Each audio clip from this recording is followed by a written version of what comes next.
Hey everyone, and welcome to a small discussion that I wanted to have. Having talked with a few people over the last while, since history collections come out, I main thavas, and I was speaking to an expert on Aquaforce who knows a lot more about the clan than I did. I always thought running like a 2-2 thavas line was good for the superior stride because of course it's a superior stride. You get to go triple drive, you get to activate skills, you get to stride while your opponent's grade 2.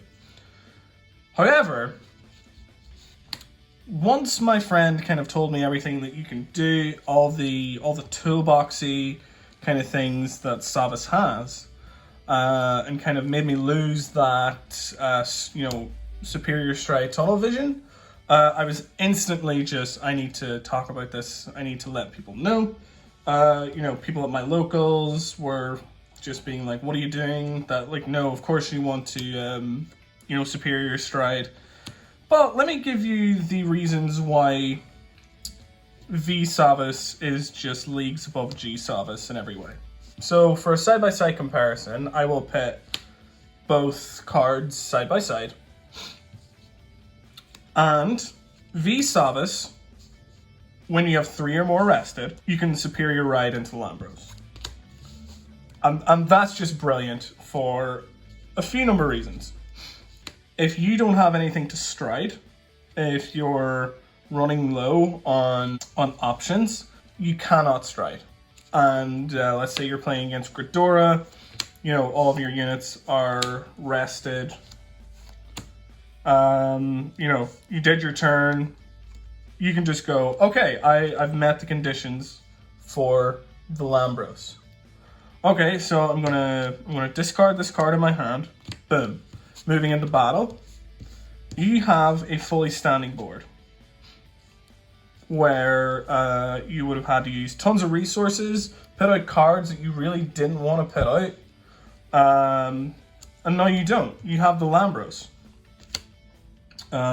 Just say you have like an Axel circle or whatever.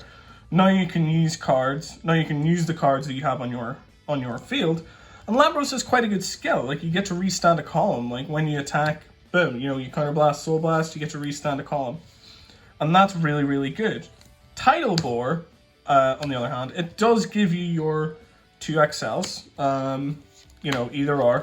It does give you +2 or whatever, but I can argue that the XL2s, you're drawing so much, at least with my version of the build, you're drawing that much. Like the +2 isn't as crazy as you might think it is.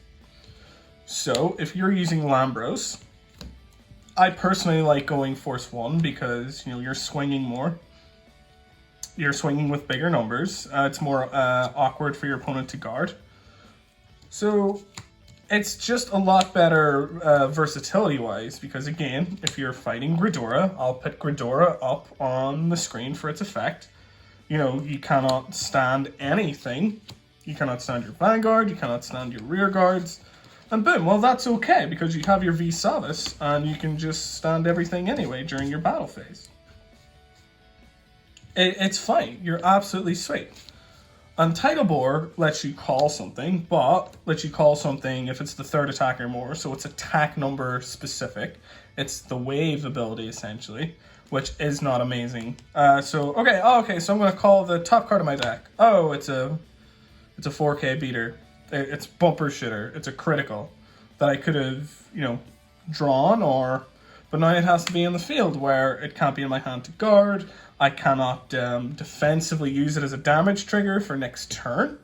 So it's on the field and that is no longer an option. So that's the risk of Tidal Bore. Lambros, you get way less of an issue. Also, taking Lambros out of the equation, there's also, in this deck, Magnolia Elder. You got Magnolia Elder for quad drive. You also get to call a card from Soul. Let's just say, for example. Okay, that's a bad example because you need it to be in Soul. So let's just say, I'm calling Nikki from Soul. Absolutely. You get to draw 4 cards, which is absolutely amazing. There's loads of ways you can, find the Lambros. You can recycle the Lambros.